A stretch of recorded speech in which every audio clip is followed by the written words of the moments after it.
score 40-36. While Judge Barbara Perez has it 39-37.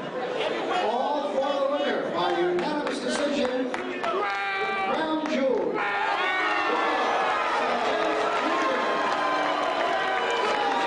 You know it's AB, always balling, always boarding, a lot of bills. You know what's going on, man. You know, shout out to Crown Jewels Boxing, man. You know, my people. You know, they get it in over there, straight up. Lamar Peterson giving a shout out to CrownJewelBoxing.com. What's good, YouTube? Crown Jewel from Crown Jewel Boxing, back with a gem. After being asked by several people to give my thoughts on the major fight announcement between Gervonta Tank Davis and King Ryan Garcia at a 136-pound catch weight, April 22nd in Las Vegas, Nevada, I decided to do a video. Also, I want to touch on a fight that supposedly is made and should be announced in the coming days between Devin Haney and Vasyl Lomachenko. Word is they're just looking for a location for that fight, but they pretty much agreed to terms. I think they're trying to get it in Saudi or somewhere in an Arab nation where they can, Devin Haney can capitalize on his Muslim faith. First, the fight that we have a date for and location, Gervonta Tank Davis, King Ryan Garcia. I think I've been pretty consistent on here. I think everybody, if you've watched my videos in the past, you know how I feel about Tank and the way he approaches the fight game, his entertaining style, and I also respect his boxing skill a great deal. It's not that I don't respect Ryan or I don't think he's a good fighter. I just think he's tailor-made for Tank. Ryan Garcia in the past has been susceptible to be hit with left hands. He has defensive lapses. He fights with his chin up in the air. He's flat-footed.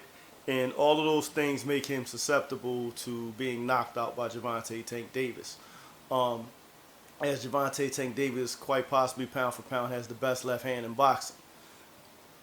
With that being said, my guy, Billy Young, guy I've known for a long time growing up here in my hometown, is a big Ryan Garcia fan.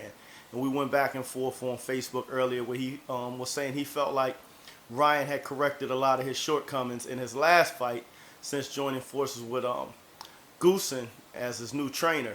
And I just say fighters are creatures of habit. He's had a long amateur background, over 20 fights deep in his pro career, and he still has the same flaws. We didn't really see those flaws against Javier Fortuna because he wasn't under any pressure or any danger in that fight. I think once he, like most fighters, is under pressure and in a difficult fight, he's going to revert back to who he is. Who he is a flat-footed, straight up and down mechanical fighter with quick hands. But he's flat-footed, he stays still, chin up in the air, and susceptible to left hands. I don't think that's going to change.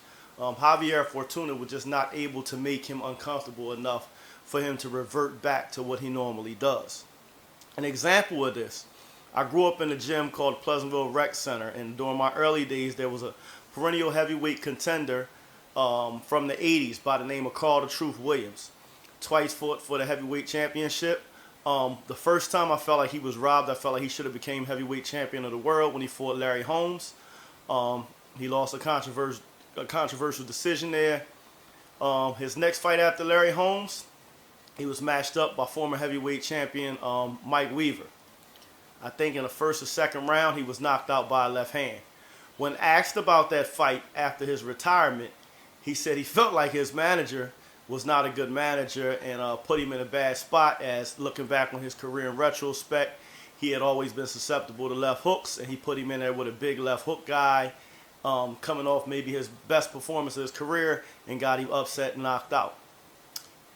Some years later, 1988, he gets another shot at the heavyweight title against Iron Mike Tyson. You guessed it, little over a minute into the first round, he's caught with a left hook, pretty much knocked out. As somebody that trained in the gym with him, trust me, him and his trainer, Carmen Graciano, worked tirelessly to change the fact that he was susceptible to left hooks.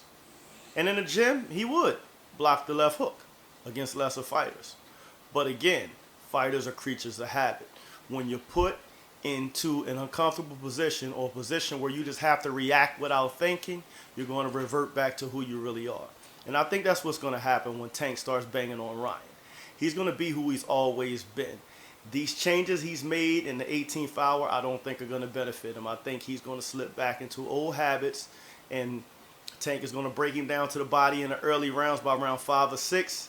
Ryan is going to get clipped pulling out with his chin up high, overhand left. It's going to be good night, Irene. So that's my prediction. 5th or 6th round, knockout by Tank, overhand left. When it comes to Devin Haney and Vasyl Lomachenko, that fight has been made. Supposedly, they're just waiting for a confirmed location. I'm surprised. I hear a lot of talk about this fight, but nobody's talking about the one real thing you have to compare these two guys, and that's a common opponent. Who's their common opponent? Jorge Linares. There's a lot in the Jorge Linares fights for both guys that tell you a lot about who those guys are as a fighter, in my opinion. Jorge Linares was actually able to drop Lomachenko. He was able to badly hurt Devin Haney. That doesn't tell the story, though. What tells the story is what happened to those fighters after Devin was hurt and after Loma was dropped. Gives you a stark contrast in their personalities and their fighting pedigree, in my opinion. Devin Haney was hurt in the 10th round at the bell by a 3-punch combination, wobbled back to his corner, spent the next 2 rounds in survival mode. Lomachenko, on the flip side, was dropped by Jorge Linares, and like an old school fighter, got up with an attitude.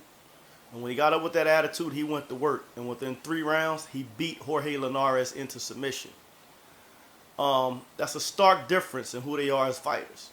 So if we're judging them on how they respond to adversity right now, the edge will have to go to Loma. Loma is a little older, has had a lot of recent inactivity. Will that factor into this fight? That remains to be seen. But judging by the Jorge Linares fight, Loma seems to respond better from adversity. He also seems a little bit bigger of a puncher because his punches were able to bother Jorge Linares a lot more than Devin Haney was. Devin Haney never looked close to dropping or hurting Jorge Linares through the course of that whole fight. And like I said, Lomachenko forced him to quit, beat him into submission. So, am I going to make a pick for that fight right now? I'll wait till they have a date and it's a little more definite. I'm not sure, which way I want to go. I do say it's a very close fight. Either guy can win. I will make a pick in the very near future, but that's something to think about. Like opponent gives Loma the edge. The only thing we don't know how Loma's age and inactivity will affect him at this point. So that's your lightweight boxing picture at the top right now in a nutshell. Until next time, keep your hands up, your chin down, your ass off the floor.